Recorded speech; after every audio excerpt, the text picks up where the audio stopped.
Hello friends, इस video में हम मैथ के 10 क्वेश्चनों की प्रैक्टिस करेंगे जो हमारे आने वाले यूपी पुलिस और रेलवे के लिए हेल्पफुल रहेंगी। तो आइए स्टार्ट करते हैं। हमारा पहला क्वेश्चन है, एक दुकानदार अपने माल पर लागत मूल्य से 30% अधिक मूल्य अंकित करता है और अंकित मूल्य पर 10% छूट देता है। 6.5% लाभ कमाने के लिए उसे अंकित मूल्य पर कितने परसेंट की छूट देनी चाहिए। तो उसने देखो क्या किया है।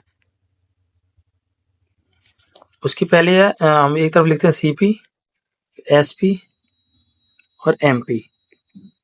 पहले उसने क्या, अपने एक दुकानदार ने अपने माल पर लागत मूल्य से 30% अधिक मूल्य अंकित किया। अगर उसकी लागत मूल्य 100 है तो उसे 30% अधिक किया 130।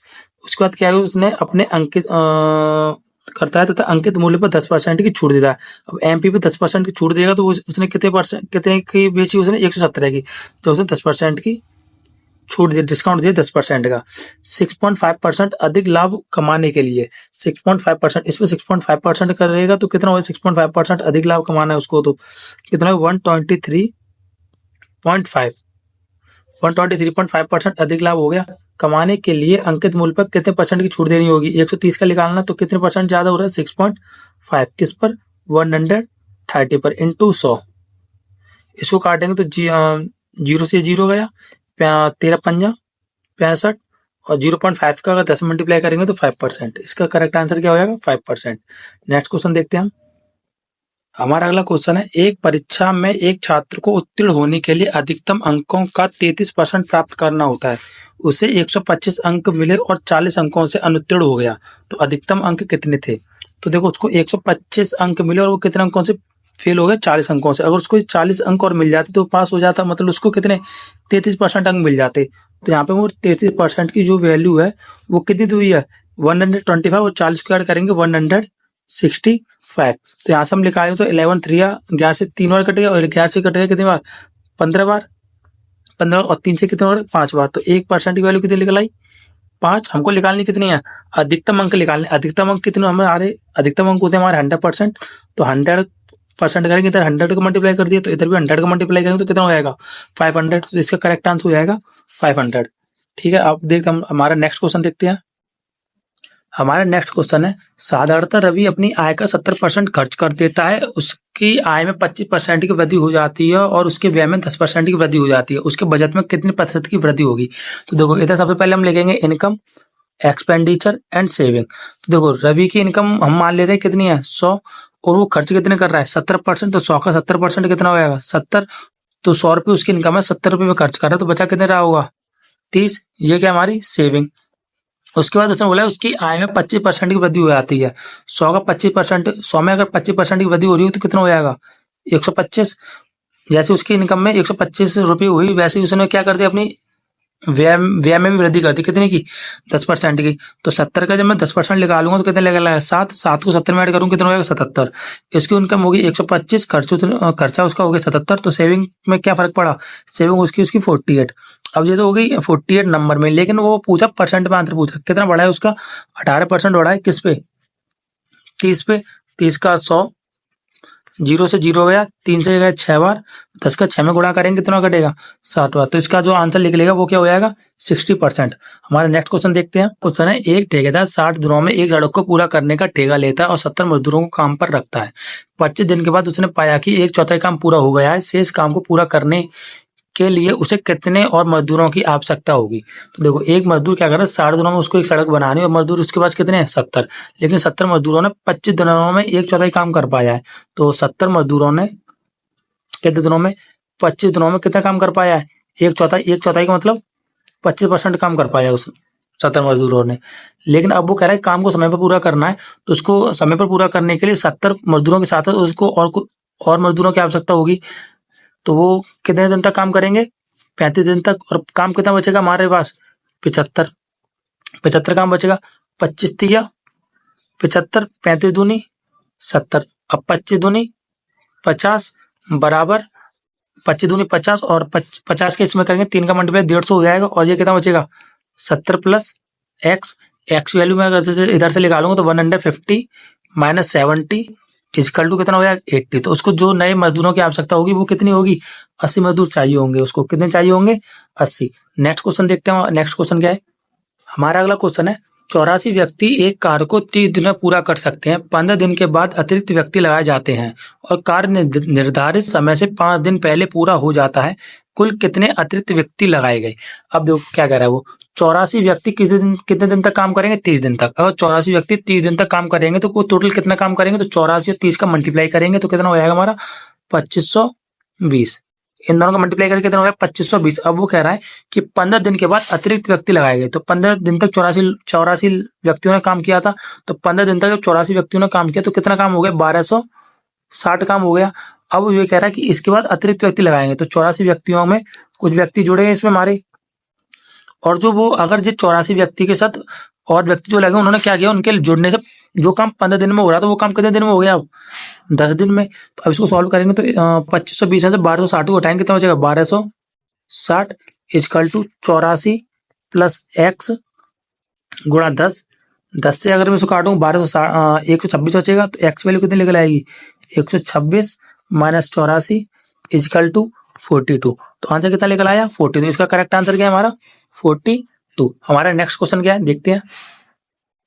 हमारा नेक्स्ट क्वेश्चन है, 1 लाख की राशि बैंक से 7% प्रति वर्ष की दर से 2 वर्ष के लिए वार्षिक चक्रवृद्धि ब्याज पर ली गई। चक्रवृद्धि ब्याज की गणना कीजिए। अब देखो 1 लाख की राशि 7% पर 2 वर्ष के ली गई, वो भी किस पर? चक्रवृद्धि ब्याज पर। जब चक्रवृद्धि ब्याज पर ली गई है तो 7 का पहले सक्सेसफुल निकालेंगे 2 साल के लिए। तो देखो क्या करेंगे, 7 प्लस 7 प्लस 7 इंटू 7/100। तो इसको सॉल्व करेंगे 7 और 7 14 प्लस 7 49/100। तो इसका जब सक्सेसफुल निकालेंगे कितना होगा? 14.49%। जो निकल आया कितने साल के लिए? 2 साल के लिए सक्सेसफुल निकल आया 14.49 निकल आया। अब 1 लाख पर इसकी चक्रवृद्धि ब्याज लेवल कितने निकलेगी? तो 1 लाख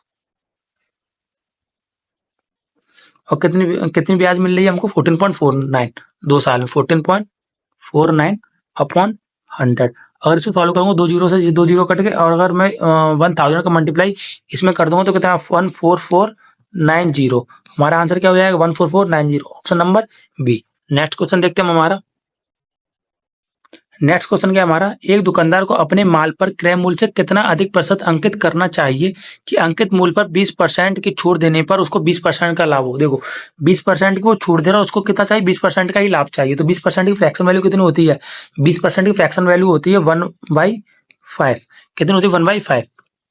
अब देखो एक तरफ लिखते हैं हम सीपी, इधर लिखेंगे हम एसपी, इधर लिखेंगे हम एमपी। अब देखो 20% की वैल्यू मैंने कितनी बताई थी? 1/5। अब देखो अगर उसका एमपी अगर 5 है, मैं डिस्काउंट के लिए बात कर रहा हूँ, डिस्काउंट में ये हमारा जो डिनोमिनेटर में होता है वो होता है हमारा एमपी। अगर जो एमपी हमारा 5 है और 1 का वो डिस्काउंट दे रहा है तो बेचेगा वो कितने की? 4 की। अगर मैं इसको प्रॉफिट लेकर चलूंगा तो नीचे क्या हो जाएगा? सीपी। तो सीपी हमारी अगर 5 है, 1 का वो प्रॉफिट कर रहा है तो बेच कितने की रहा होगा? वो 6 की। देखो यहाँ पर एसपी कितनी है? 4। यहाँ पे एसपी कितनी है? 6। तो मुझको पहले एसपी सेम करनी होगी। एसपी सेम करने के लिए मैं इसमें 3 का मल्टीप्लाई कर दूंगा, इसमें किसका कर दूंगा? 2 का। तो 3 का इसमें हो जाएगा और 2 का इसमें। तो ये कितना हो गया? 5 2 जा 10 और ये कितना? 5 3 जा 15। तो देखो 10 की चीज है, 10 की हमने खरीदी है, उस पर हमने लिख कितने दिए? 15। तो कितने परसेंट का प्रॉफिट हो गया? 10 से सीधे 15 का हमने लिखा है, तो कितना हो गया हमारा? 50%। आंसर क्या हो जाएगा हमारा? 50%। ठीक है, नेक्स्ट क्वेश्चन देखते हैं हम अपना। हमारा अगला क्वेश्चन है, एक नाव 6 घंटे में 27 किलोमीटर धारा के प्रतिकूल और 33 किलोमीटर धारा के अनुकूल जाती है। उसी समय में यह 36 किलोमीटर धारा के प्रतिकूल और 22 किलोमीटर धारा के अनुकूल जा सकती है।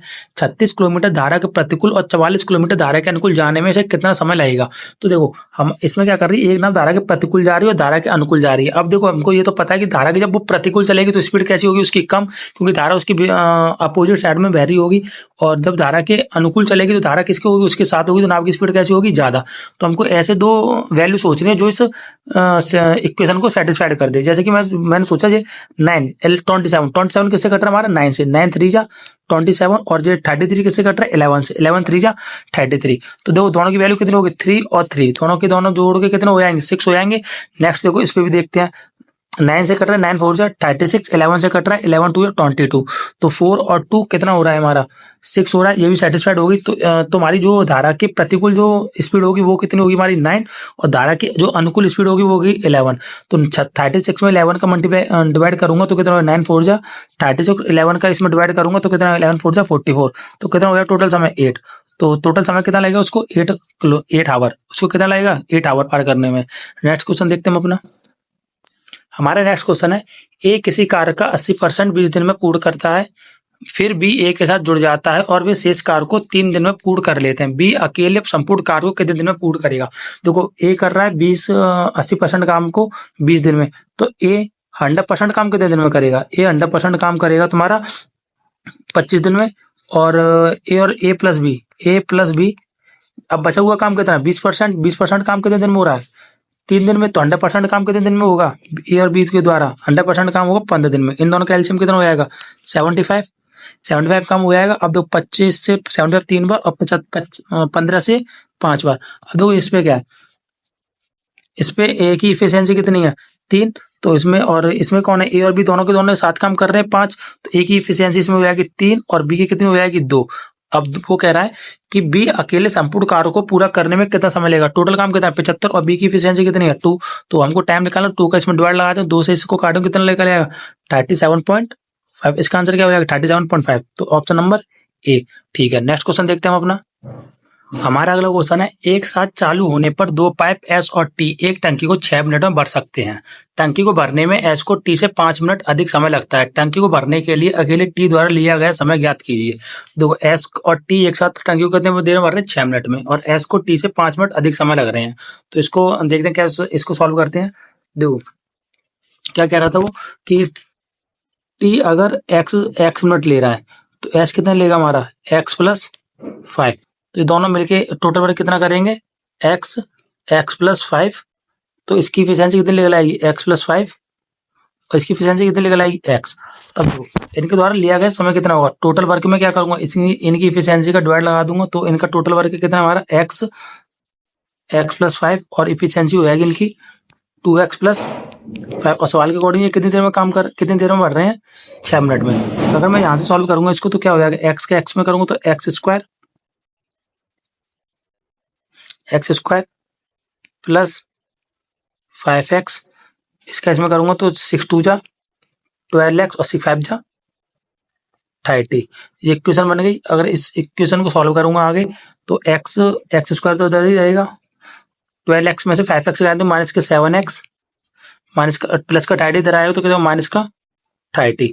अगर इसको मैं सॉल्व करूंगा तो इसकी इक्वेशन बनेगी एक्स माइनस 10 और x प्लस 3।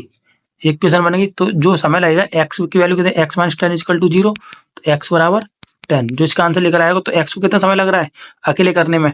x की हमने टाइमिंग सही तो मानी थी, तो क्या हो जाएगा इसका? x को करने में कितना मिनट लगेगा? 10 मिनट लगेंगी। तो इसका आंसर क्या हो जाएगा? 10। करेक्ट आंसर क्या है इसका? 10।